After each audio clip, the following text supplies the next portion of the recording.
Hey, Elevation, Steve here. I wanted to provide a bit of an update on how our transition's going. We are now into September, and we've heard from some folk just a longing for more communication, more of an update. And so I thought, well, end of summer, this would be a great time to give a transitional update.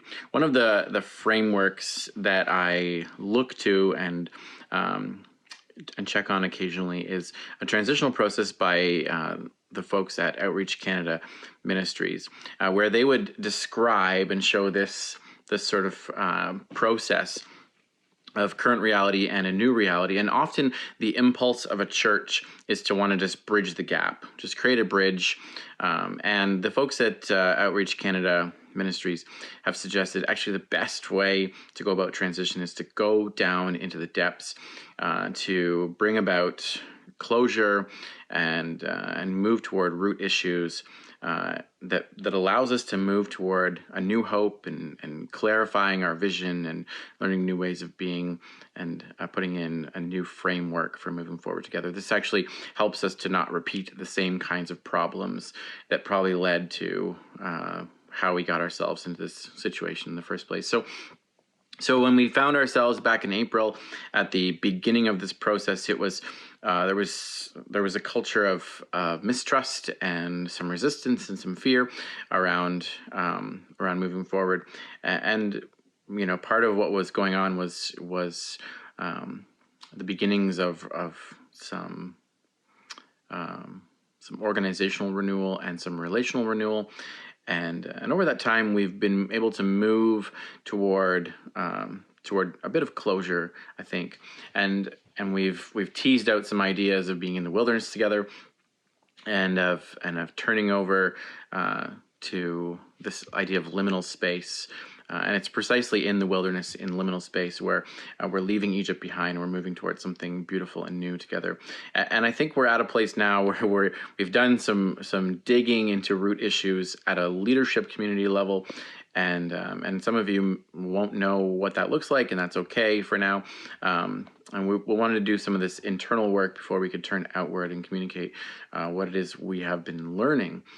Within all of this, there has been a process of healing, and a lot of that has been just sort of one-to-one and relationally connecting, coffee, dinners, meals, getting to know you, hanging out with you, hearing your stories, hearing why you love Elevation, but also some more formal things. We've done some work as a pastoral team to kind of look at our strengths and weaknesses and how we work as a team and where are the gaps. We've done some work as a steering committee with regard to, as a whole leadership community actually, with regard to conflict styles and how we manage conflict, how we handle conflict, how we communicate in conflict. We did a steering committee retreat, which was a time of storytelling and reflection and prayerful healing. We've done some unearthing of root problems, and all of this, if I can use an agrarian metaphor, would be setting us up for tilling the soil for fall. Part of this summer learning community, walking through a church called Tove, has been tilling the soil for fall. It's been getting ready for the conversations that are to come. And over the summer on Sundays, we've been asking possibility questions, wondering what it is that God is calling us into. And we've been positing some ideas and digesting them and you know, continuing those conversations at discussion tables, but not wanting to land on definitively this is where we ought to go, but hopefully leaving you with a lot of questions. Because when we look ahead to the fall, part of what's coming in the fall are two really important conversations. The first is a conversation of vision, and I'll talk about that in a second. And the second is a conversation of picking up the governance conversation. Our governance, our bylaws, our structures and systems and process for decision making. All of that is in view when we talk about governance.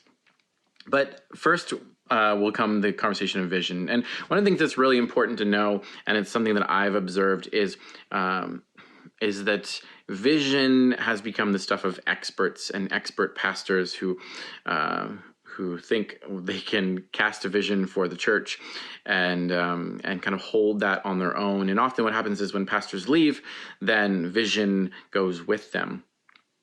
and I think a much healthier and a much more holistic and just a better way of holding vision in a community is when the community does the hard work to uh, to discern and hold and move forward with that vision together. And actually helps with hiring, because when you have a clarified vision of who you are, of where you're going, and how you want to get there, then you can hire the right people to build out your team, and to help you get there.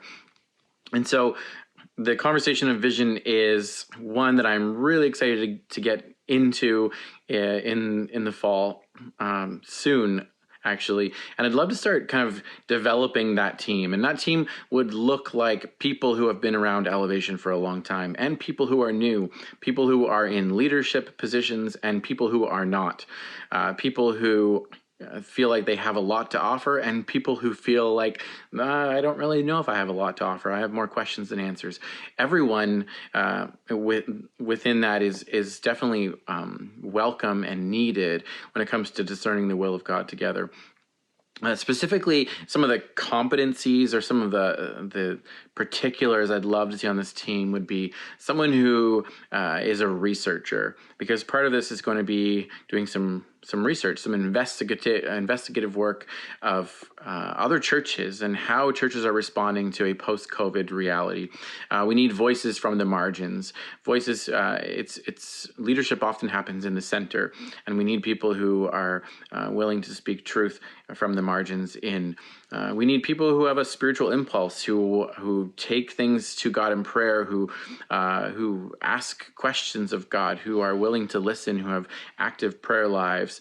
We need people who are engaged in the community, because it's so easy to end up with an insular vision for the church. We want a vision for the church that is rooted and engaged and connected to a particular place that you live, and the church is rooted and embodied in. We need people who are dreamers of possibility, because I love the story in Luke and also in John where Jesus comes to these fishermen who know how to fish, and they come up empty, and he says, try casting on the other side of the boat, and they come up with so many fish. And sometimes we get stuck in our ways of thinking, and myself included, and we need people who will stretch our imaginations, who will help us to dream new dreams and move us toward possibility. And we need people who have been following Jesus for a long time and love the church as part of this team. So if that sounds like any one of those sounds like you, if you are interested in this conversation, please reach out. We would love to connect as we begin to build toward this vision conversation and vision process of discerning God's will together. And then if you are somebody who is wired more for the governance side of things, structures, process, decision-making, systems, and you want to speak into that, that's coming a bit later in the fall. And I would love to connect with you on that. There's been some tremendous work already done to get us moving in this direction, and we'd love to pick up that work and continue that process. So that's a bit of a transitional update on where we're going, and I hope that it meets you well as the September season is upon us. Be well, be blessed.